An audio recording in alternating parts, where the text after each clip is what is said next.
Scotland's First Minister says the country will apply for EU membership if a second independence referendum is successful.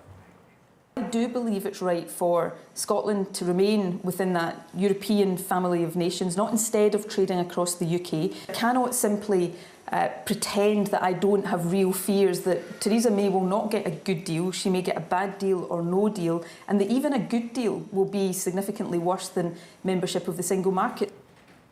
Nicola Sturgeon's choice on Scotland's EU status comes after she announced that a second referendum on leaving the UK is inevitable. However, for an official referendum to go ahead, Scotland needs Westminster's approval, as it did back in 2014, when 55% of Scots voted to remain a part of the UK.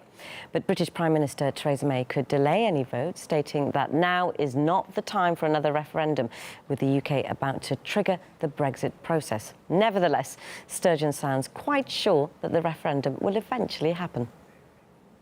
The people of Scotland will have a choice. There will be an independence referendum. There is a proposal that has been put forward by the SNP government in Scotland that wants to start talking now about a second independence referendum. Now is not the time. We discussed the topic with radical independence campaign activist Adam Frew and columnist Rob Lyons for UK online magazine Spiked. The UK is a declining state and our future is in with the UK right now, and the austerity agenda being pursued by the Tories just makes it impossible for working people in Scotland to make any real progress. We're being shackled to a Westminster government and a failed state that is really not doing anything good for the Scottish people right now. If we could break with the Westminster model, we could pursue an entirely different economic model. There is a mandate to have a referendum. The SNP stood on one, so why shouldn't they? I mean, if it's the democratic will of the Scottish Parliament to have one, then it should be allowed to be held.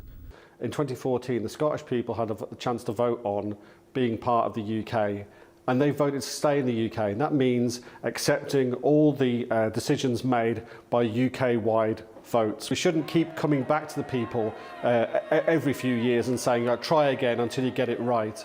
I think that Scotland should accept the result of the EU referendum, and we should try to make a success together of leaving the EU. It seems to be kind of wishful thinking that somehow if Scotland is independent that it will adopt if you like, a more radical left position. And Scotland's already got the power to vary income tax. The fact that it hasn't done that suggests to me that that actually the political class in Scotland isn't actually very different from the political class anywhere else in the UK.